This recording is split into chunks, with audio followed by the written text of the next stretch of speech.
Tô aqui com o Greg Spence, diretamente da Austrália, que tem feito um trabalho bem legal aí com músicos que tem problema de distonia.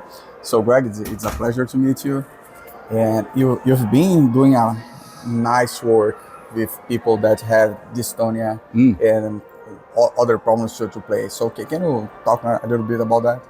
So for those that don't know, dystonia is involuntary muscle activations. It can happen in the mouth, happen in the fingers, happen in the arms. It happens with guitarists, drummers, piano players, or brass players and wind players. So the brain has gone into a degree of like a defense mechanism for some reason. It's kind of a fear-based condition where someone might have perfectionism. I've got to get everything right. I've got to be perfect. And all of a sudden there's doubt and fear, or it might be a fear of the conductor or fear of the music or a bit of a imposter syndrome. I can't play the way that I want to, or I'm not good enough, whatever.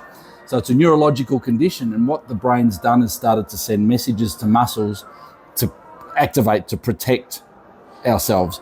So what we have to do is change the mindset firstly and go, that thinking's probably not the right thinking.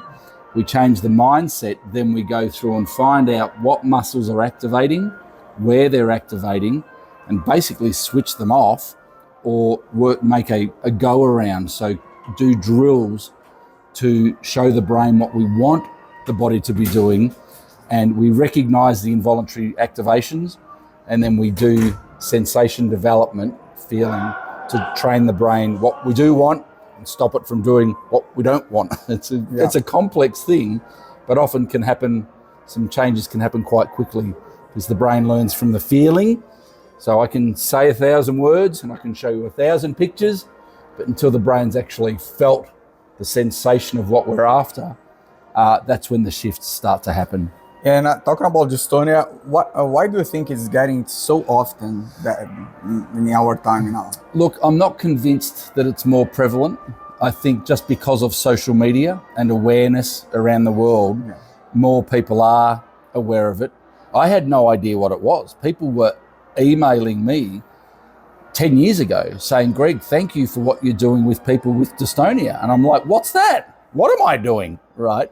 And it's just the way that we break things down in my trumpet teaching that is useful for people with dystonia. But I'm not convinced that the numbers are higher. Maybe they are, but it's really hard to pick that, because I think it's just our awareness of the condition is increasing, not the actual number.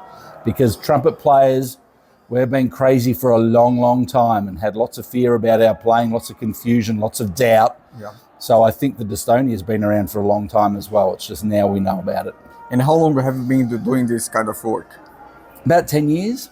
Yeah, it was literally, well, over 10 years ago, I got an email saying, Greg, have you heard of musicians' focal dystonia? Okay. And I may have said, but I'm not sure, no, I haven't, but it sounds delicious, which if I did say it, I regret it, because I didn't know what it was. And then that was it for maybe a year or two. And then I came on a tour in the States in 2015. And basically I went to about 10, 12 universities, and every single school, there was a story of dystonia. And even people that had suffered from it, had stopped playing but still working, teaching, or had overcome it, worked around it. And then I was at the airport going home, and I got that email, thank you for what you're doing for people with dystonia. And it's like, okay, the universe is screaming at me, I need to do something about this. And then thankfully from that, Fubrian.com is the website that I put together with my colleague Julie Baxis, who suffered the condition, and she can play dystonia free now. There are still some little things hanging on because we don't adapt. There are a lot of people try and adapt and live with it. I eradicate it. We want it gone, right? And so we started our project 5 years ago and launched Fubrian.com about 2 weeks ago. So, okay. Can you speak a little bit about the work that you are doing with Julie? Julie and I are basically going no stone unturned to find out everything that exists in dystonia. And we get online and we're helping people. So basically at the moment we've got a package where Julie will go through her experiences and the mistakes that were made along the way, because I've got an intention. I know what I want her to do, And sometimes it's like, I understood it this way and I did this, and it's like we tweak. So from our experiences of discovering what's happening, we're devising strategies to get people, through it. So it can be a negative thought.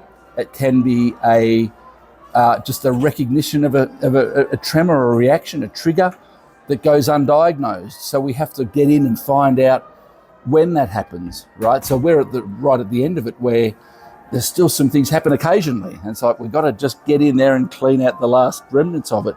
And it could be anywhere. It could be in the face, it could be in the neck, could be in the abdominal muscles. And it's just finding that and just constantly telling the brain, not doing that anymore. And you do a drill, for example. If you've got abdominal activations going on, what do? We hum. Is it doing it now? No. Well, don't do it then, right? So it's a wild process. It's really cool. Okay, Greg. It is really nice to talk to you. Great, and well done for everything you're doing. Congratulations. Thank Love you. your work. Thank you. Good to catch up again. Yep.